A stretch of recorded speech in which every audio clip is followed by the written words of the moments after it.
بسم اللہ الرحمن الرحیم۔ تمام سامعین کو ایک مرتبہ پھر ریحا وائس میں دل کی گہرائیوں سے خوش آمدید، محبتوں بھرا السلام علیکم۔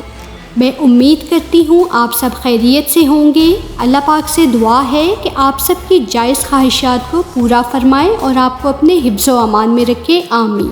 تو چلیے آج کا موضوع شروع کرتے ہیں۔ ہمارا آج کا موضوع ہے حضرت علی علیہ السلام کی شہادت کا وقت۔ جب 19 رمضان کو مسجد کوفہ میں امام علی کی اذان گونجنے لگی تو پوری کائنات میں سوگ برپا ہو گیا۔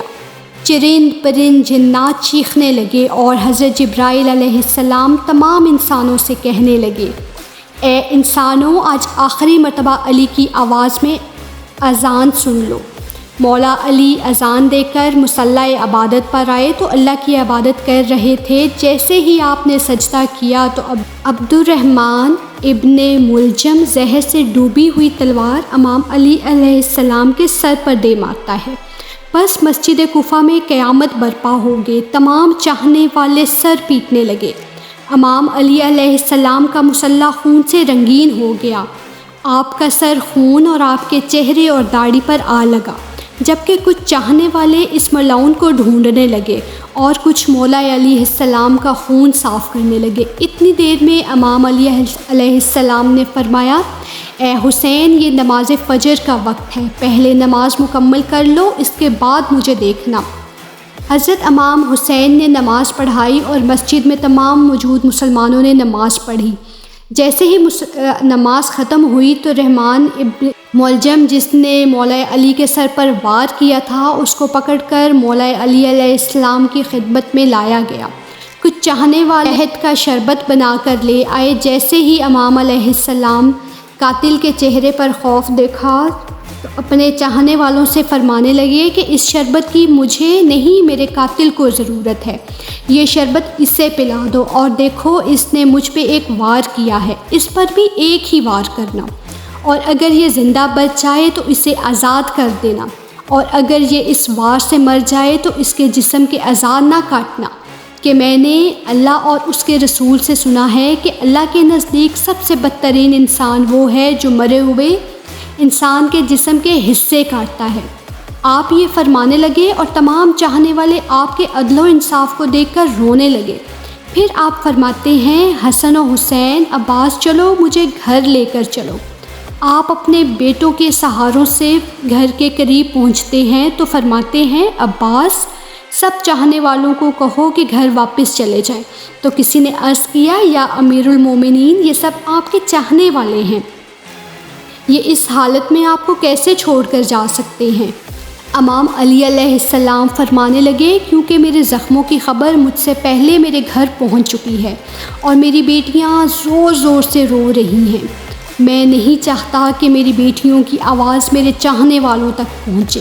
بس تمام چاہنے والے وہیں رک گئے اور امام علیہ السلام کے گھر تشریف لاتے ہی تمام بیویاں روتی ہیں، امام علی علیہ السلام کو دیکھ کر فریاد بلند کرتی ہیں، اور امام علی علیہ السلام سب کو دلاسا دیتے ہیں کہ مجھ سے میرے بھائی اللہ کے رسول حضرت محمد صلی اللہ علیہ وآلہ وسلم نے پہلے ہی فرمایا تھا کہ اے علی، میری امت تجھے رمضان کے مہینے میں مسجد میں تجھے صرف مارے گی اور خون سے تیری داڑھی بھی سرخ ہو جائے گی۔ یہ وقت صبر کا ہے۔ آپ کو بستر پر لٹایا گیا۔ تاریخ نے لکھا، جیسے ہی طبیب نے امام علی علیہ السلام کو دیکھا وہ چیخ کر رونے لگا اور فرمانے لگا کہ وہ ضرب زہر میں ڈوبی ہوئی تھی اور زہر مولا علی علیہ السلام کے جسم میں پھیل چکا ہے، جتنا ہو سکے آپ ان کو دودھ پلائیں۔ بس جیسے ہی یہ خبر کوفے کی گلیوں تک پہنچی تو کوفے کے یتیم بچے اپنے اپنے حصے کا دودھ لیے امام علی علیہ السلام کے گھر پہنچے اور بلند آواز کہتے ہیں، یا حسین، یہ ہمارے حصے کا دودھ ہمارے مولا کو پلائیں، ہم ایک دفعہ یتیم ہو چکے ہیں، دوسری دفعہ ہم یتیم نہیں ہونا چاہتے۔ امام علی علیہ السلام بستر شہادت پر بھی مسلسل اللہ کا ذکر کر رہے تھے۔ جیسے ہی 19 رمضان کا دن ختم ہوا، 20ویں رمضان آئی، آپ علیہ السلام فرمانے لگے، اب میرے حجرے میں کوئی بھی نہ آئے، کیونکہ پوری کائنات کے جن اور فرشتے مجھ سے ملنے آ رہے ہیں۔ پھر جیسے ہی 20ویں رمضان کا سورج طلوع ہوا، آپ امام علیہ السلام فرمانے لگے، اے حسن جاؤ، میرے تمام چاہنے والوں سے کہو کہ اپنے امام کا آخری دیدار کر لیں۔ آپ کے عقیدت مند قطار بنا کر جیسے ہی آپ کی زیارت کے لیے گھر میں داخل ہوئے تو دیکھا کہ زہر پھیلنے کی وجہ سے آپ کا چہرہ سرد ہو چکا ہے۔ سب چیخنے لگے۔ امام علیہ السلام فرمانے لگے، پوچھو جو پوچھنا چاہتے ہو، کیونکہ میں زمین کے رستوں سے زیادہ آسمانی رستے جانتا ہوں۔ سنو، جب تم مجھے اپنی آنکھوں میں نہیں دیکھو گے تو پچھتاؤ گے، کاش ہم کچھ اور پوچھ لیتے۔ کسی عقیدت مند نے سوال کیا، کسی نے جواب لیا تو کوئی زیارت کرتا رہا۔ بس جیسے جیسے ہی عقیدت مند جانے لگے، امام علی علیہ السلام نے فرمایا، حسن میرے پورے خاندان کو میرے حجرے میں لے آؤ۔ امام علی علیہ السلام نے وصیتیں کی اور فرمایا، میرے خاندان کا وارث میرا بڑا بیٹا حسن ہے، جو یہ کہے ماننا۔ حضرت حسن سے فرمانے لگے، اے حسن، جتنا ہو سکے اپنی زبان و کردار سے محبت اور امن کا پیغام دیتے رہنا، اور صلح حدیبیہ کو یاد کرنا کہ مسلمان کا دشمن نہ بن جائے، تقویٰ سے دور نہ ہونا، اور اگر دنیا تمہارے قریب آئے بھی تب بھی اس سے دل نہ لگانا، دنیا کی چیز نہ ملنے پر کبھی افسوس نہ کرنا، ہمیشہ حق بات کہنا، مظلوم کی مدد کرتے رہنا۔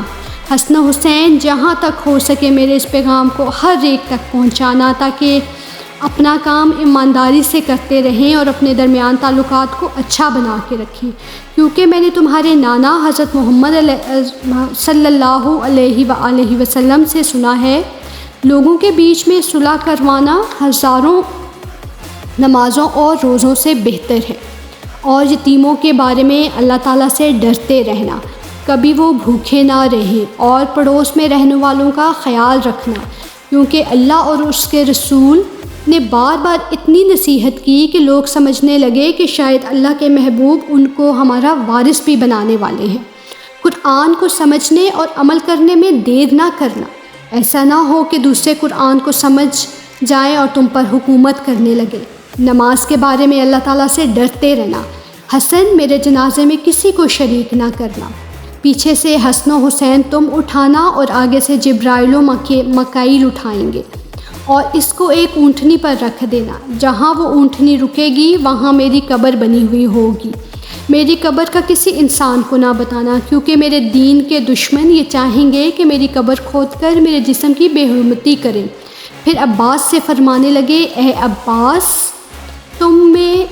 میں نے اللہ سے کربلا کے لیے مانگا ہے، آج سے حسین تمہارا آقا ہے، اس کے غلام بن کے جینا۔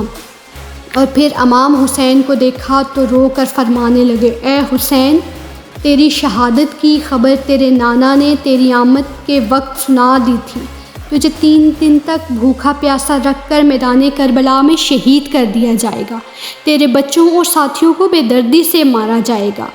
حسین، تیری شہادت کے بعد تیری بیٹیوں اور تیری بہنوں کو رسیوں میں قید کر کے کوفہ اور شام میں پھرایا جائے گا۔ حسین، اللہ کے دین کے لیے صبر کرنا، اور جب وقت آخر آئے تو اپنی بہنوں بیٹیوں کو یہ نصیحت کرنا کہ اسلام پر ڈٹے رہیں، گواہی دیتے رہنا اللہ کے سوا کوئی عبادت کے لائق نہیں، اور ان کا نانا حضرت محمد صلی اللہ علیہ وآلہ وسلم اللہ کے رسول ہیں۔ بس اتنی دیر میں آپ فرمانے لگے، یا اللہ سلام یا رسول صلی اللہ علیہ وآلہ وسلم، تو آپ کا خاندان چیخ کر رونے لگا اور کہنے لگا، اے ہمارے مولا، ہمارے درمیان اللہ کے رسول موجود ہیں؟ آپ علیہ السلام مسکرا کر فرمانے لگے، ہاں، اللہ کے محبوب اور تمہاری ماں فاطمہ الزہرا سلام علیہا مجھے لینے آئی ہیں۔ بس پھر پورا گھر زور و قطار رونے لگا، اور یوں علی علیہ السلام نے اپنی آنکھیں بند کر لی۔ آپ کی نصیحت پر عمل کرتے ہوئے آپ کے جنازے میں کسی کو شریک نہیں کیا گیا۔ پیچھے سے حسن اور حسین نے جنازہ اٹھایا، اور آگے سے ایک نورانی اونٹنی ظاہر ہوئی اور وہ کوفے سے باہر چلتی گئی، ایک ویران جگہ پر جا کر رک گئی جہاں ایک چمکدار پتھر تھا۔ جیسے ہی امام حسین نے وہ پتھر اٹھایا تو اس کے نیچے قبر بنی ہوئی تھی، جس پر لکھا ہوا تھا، یہ قبر اللہ کے نبی نوح نجی اللہ نے بنائی ہے، اللہ کے ولی ابن ابی طالب کے لیے، سلام ہو اللہ کے ولی شیر خدا، سلام ہو مومنوں کے امیر المومنین سلام ہو آپ پر۔